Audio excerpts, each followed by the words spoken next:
Todd is wearing a Fugazi band t-shirt, as she mentioned. He didn't know what it was.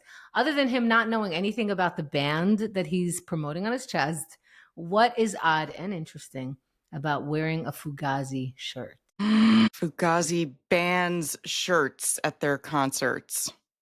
No. Is that really it? I made that up.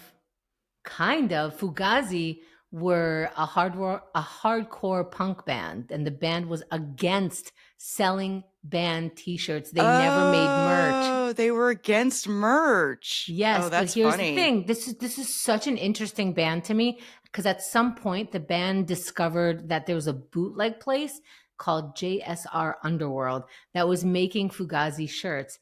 And they got in touch with them. They struck a deal that they can only make shirts that say this is not a Fugazi t-shirt. Nice. And Nice. all of the profits went to charity because they still didn't want any of it because the band had this anti-capitalism I mean, that's ideal. pretty punk rock. That's very punk rock. Right. They wanted to avoid money being the motivator of their music, and that's how they went about it. And what an incredible... See, this show has a lot of references, but also it has a lot of music references. Yeah.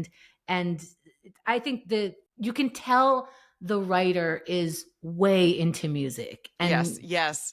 The bands, I could tell that just by the bands that Lane was the CDs that she bought. I was like, okay, I know most of those, but they were some deeper cuts. It was cool. They get into the obscure, they get into the punk rock. I think that, they knew about that shirt. They had to know about that band, was pointed out. So I love these little sprinklings.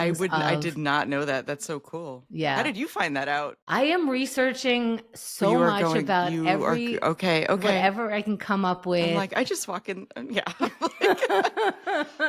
I mean, you're like, I'm a huge Fugazi fan. I wish. I'm not that cool and never will be.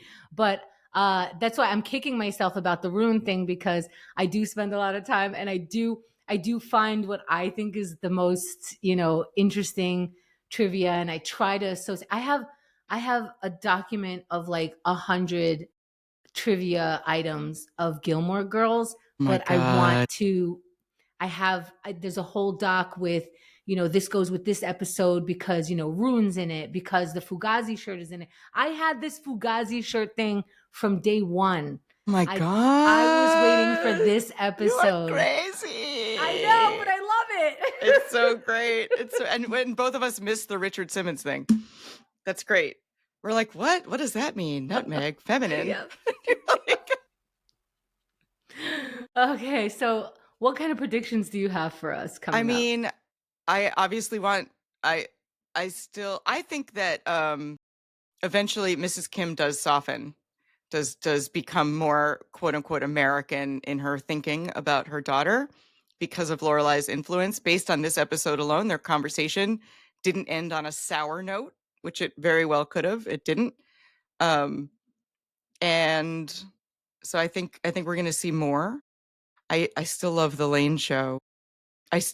We only saw Lane's sex dungeon once, right? Yes. They made that whole set and we never get to go back to that beautiful walk-in closet. What do you think? You're making the predictions. We got to go back there. She's got to bring a boy in there. Oh, that's what I want. I don't think that'll happen, but one day Lane has to bring a boy into her sex dungeon, please. It's the coolest. I think that the show would like a Sookie and Richard wedding. Oh, I said that last time, didn't I? Jackson and Sookie. Who did I say? Richard Simmons. Richard Simmons and Sookie. You said we need that wedding too. Am I wrong? Sorry, Jackson and Sookie. I did predict that last time though. Yeah, you did. Well, I'm sticking with that.